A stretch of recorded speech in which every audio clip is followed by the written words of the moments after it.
In most companies, decisions get stuck with either the founder or mid-level managers. Everything from the big, impactful decisions all the way down to the minutiae. And I've worked with founders who get so frustrated that teams and people are just not taking ownership and making decisions, even though they are huge advocates of empowering people. But here's the awkward part. You can't empower people if you haven't given them any power to begin with. So in this video, I'm going to share with you 2 decision-making techniques that are used by companies who are building autonomous teams and distributing decision-making power. I'm going to share how they work and give some tips and considerations about decision-making in general that is so rarely spoken about. So, are you ready to share some power? Before we get into the meat of these 2 decision-making techniques and how they work, I want to share with you the benefits of distributing decision-making power, because it's not just that we reduce the silos and the bottlenecks. There are so many other benefits that happen when we are able to distribute the power and create greater decision-making across the company. The first benefit is that groups with an explicit decision-making procedure are more effective at the decisions they make. And this was backed up by research by Randy Hirokawa at the University of Hawaii. The second benefit is that we become more inclusive. Because we are opening up decision-making power where more voices are heard, we are more inclusive of people with different experience, different wisdom, and from various areas of the organization. And let's be honest, there are so many companies and businesses who claim to be inclusive, but do not have the processes and structures to back it up. With many of the decision-making techniques that are out there, we are looking at hearing more voices so that we can take those into consideration when we make decisions. With the decision-making techniques that I'm going to share with you in this video, and the many others that are out there, one of the magical ripple effects of these decision-making tools is that we are able to learn how decisions get made. Because we're gathering insight, we're gathering feedback and input from other people. So we're becoming a learning organization just by doing the process in and of itself. The final benefit that I want to touch on before we move into tips, techniques, and considerations is that we can care for the company and the individual. It is a business fallacy, in my opinion, that we can only take care of the company and we can't take care of team needs and individual needs. That to me is just poor decision making. In reality, the more participative that we have in terms of decision making, when we are considering team needs, individual needs, and organizational needs, we can then make more integrated decisions, which are better for everybody. Okay, with the benefits of decision-making techniques wrapped up and hopefully firmly in your back pocket, we're now going to get into the meat of the decision-making techniques and tips and considerations. And what I'm going to do for this next part is go from kind of the easiest way to do things to some of the more complex processes. So simple to slightly harder. Let's do it. Let's kick this off really easy by saying that essentially one of the easiest ways to distribute decision making is to actually give someone specific decision making power over an area or a topic. So this is where a role who has particular responsibilities and accountabilities is assigned something that they have ultimate decision making rights over. So this could be, for example, the vision is held with the founder or the CEO, or it could be that the website hosting platform is given to the IT guy. You get where I'm going with this. Making it very explicit of who holds this. We call this a domain in the realm of new ways of working. So where does this domain sit? Who can we give this to in order for them to have complete decision-making authority on? This ultimately just helps people get work done in the day-to-day that is relevant to the role that they have been assigned. The follow-up to giving a role rights is to instead give a team the right to make a decision on something. Again, what is this one area or one particular thing the team can have a decision on? And ultimately, it is a team decision that they will make by consent. And consent is something I'm going to be covering shortly, but essentially this isn't then a manager saying, oh, I'm in this team, so I get to make the decision. The team has to all confirm that they are agreed to that decision. So the particular domain sits with the team. As an example, this could be that the marketing team have complete decision-making authority on which events to go to. Now we're into the decision-making processes. The first one I want to share with you is the advice-based process, which was coined by Dennis Back for AES Corporation and was popularized by Frederick Laloux in his book, Reinventing Organizations. And it's a truly simple but effective method in order for anyone to take accountability and ownership for something that they see that needs changing. Here's how it goes. A problem has been discovered and someone has an idea on how to fix it. Their first point of call is to gain advice from anyone who may be impacted by their decision. The point here is that they're purely gaining advice. They don't necessarily have to take that advice on board, and they're not seeking permission.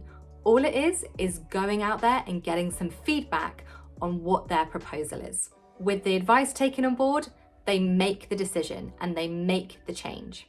And then they let everyone know who gave them advice.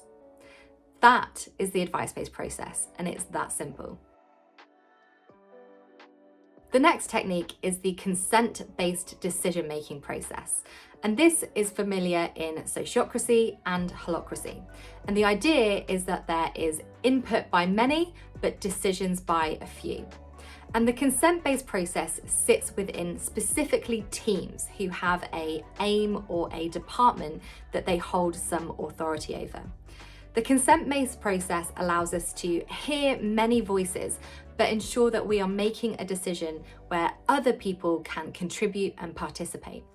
The process goes like this. An individual in the team presents a proposal. Then there are clarifying questions from the rest of the team in a round. Then there are some quick reactions. And then we move into the object or consent. Every team member has to object or consent to the proposal. If there's an objection, we then need to hear what the objection is and try to integrate it into the proposal. Once everyone consents to the proposal, the decision is made. Now, for some, this might feel like quite a long-winded decision-making process. But actually, from my experience, I found it not only effective, but highly efficient in allowing us to make the best possible decision. The phrase that is commonly used in Sociocracy is that we want to get to a decision that is good enough for now and safe enough to try. The consent-based process is also ideal for small teams making decisions together. So that should be a team size of no less than 3 people and no more than an absolute maximum of 10. In the next part of this video, I want to share some tips and considerations that I feel rarely get talked about when it comes to decision making and how we distribute power. One pitfall that's really common when it comes to decision making processes is that we forget to give the decision a term. And in most cases, a lot of decisions can be reviewed later on down the line. It's very, very rare that we have a decision that is like finite, that it's never going to happen again. So actually, if we can give that decision a term and say, hey, we'll agree to this for now, and then we'll review it in 3 months' time to see how we feel about it. So this can make people feel so much more safe and comfortable to make decisions rather than feeling like it's set in stone forever. Who wants to be part of decision making? It's a question we so rarely ask because we just kind of assume that once people are in a role or in a team, they immediately want to have the decision-making power that comes with it. But this isn't always the case, and this is where we can find people feeling stressed and overwhelmed and really feeling like they're way out of their depth. So we have to ask this question when we're talking about decision-making processes and techniques. We have to have that conversation with people and with teams to identify, is this something you feel you have the capability and the capacity and the energy for? We can't just assume and land decision-making power on people. When we get into the practice of decision-making processes, one thing that really comes through is we can start to identify what's a one-off decision and what are some recurring decisions that keep coming up that may actually have to become policies later on down the line that are company-wide or collectively as a team, a new policy or a boundary. So it helps us to learn and become more efficient rather than sometimes making the same decisions over and over again. For the next part of this video, I want to land these decision-making techniques in some real-life examples that you've probably experienced in your day-to-day work life, just to kind of give them some context and help you to see how they can be applied.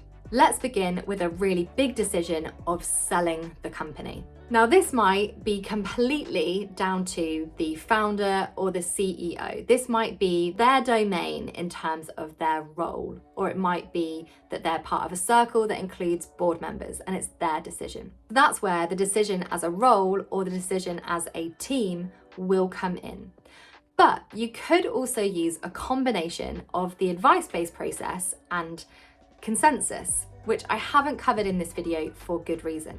But essentially what we could do is go out and share this information with people that we're considering selling the company, and to get advice and feedback and input from the wider group as to anything that we should consider.